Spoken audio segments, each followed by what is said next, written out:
In this tutorial, we are going to design an app that is going to ask the user for a number greater than 0 and displays the product of the numbers from 1 to n inclusively. Inclusively means that 1 and n are also included.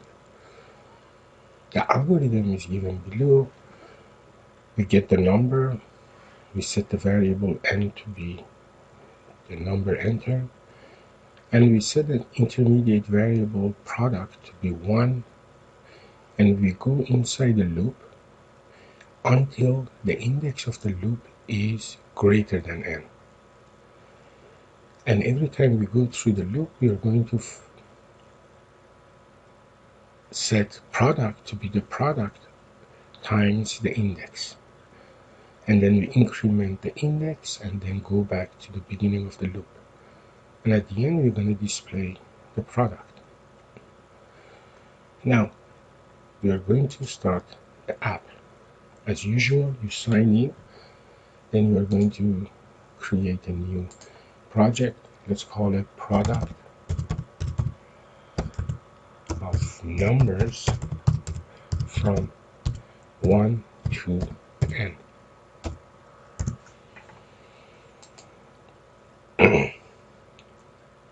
Now the first thing we are going to do is we are going to change the title of the screen.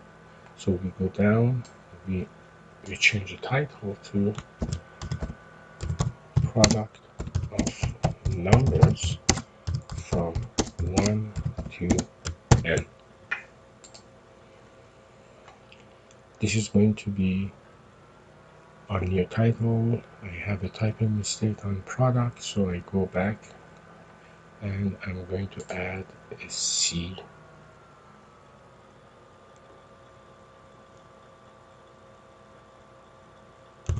right here. So it's going to become product of numbers from 1 to n. We need a label and a text box beside each other, so we need a horizontal arrangement. Then we are going to change the width of the screen, of the horizontal arrangement, to fill the whole screen. Now we are going to add a label. Then we are going to add a text box. The text of the label, we're going to change it to n.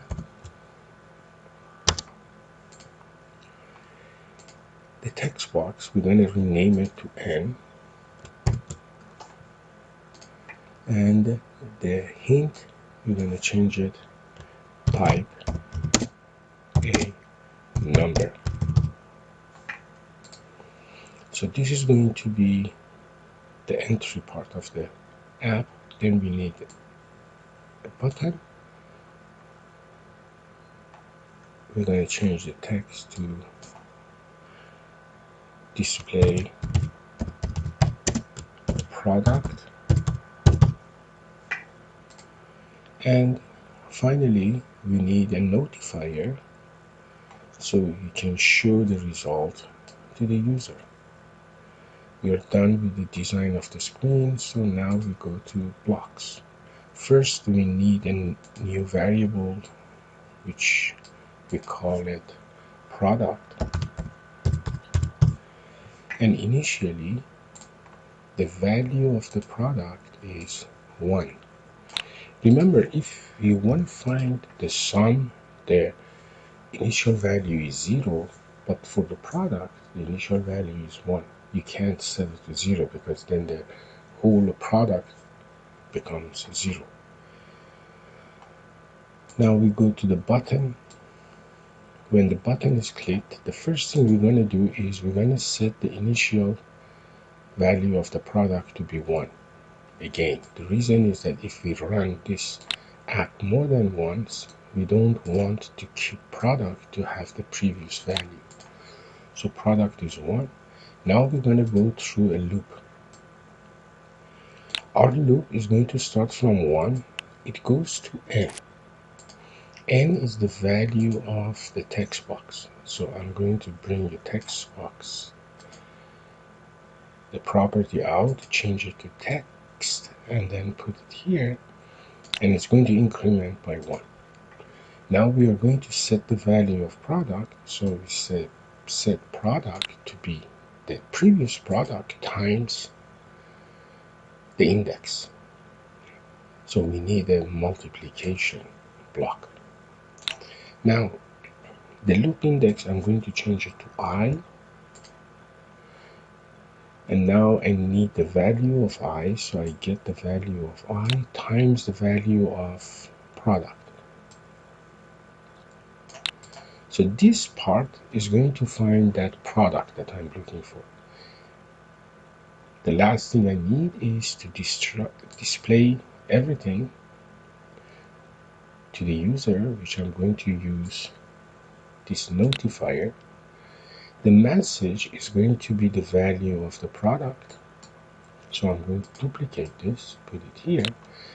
Now the title, again, I go to text box, I bring a block out, and then I'm going to change it to product of numbers from 1 to.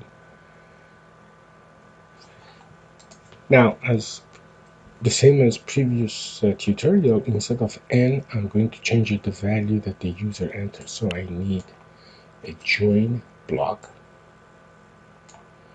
I'm going to put this one here, and n, I'm going to have the value of n, which is this one. And then I'm going to put it here. So it's going to show me if the user enters 100, it's going to say product of numbers from 1 to 100. And then duplicate this one, and then I'm going to change it to OK. And that's all I have to do here. Now let's try and see if the app works. Again, product of numbers from 1 to n, type a number, this is n, and this is display product. So let's enter, say, 3. 1 times 2 times 3 is going to give me 6. And it says 6, the product of numbers from 1 to 3. If I say 30, it's going to give me this huge number. If I enter 10, it's going to give me this number, which is 3,628,800.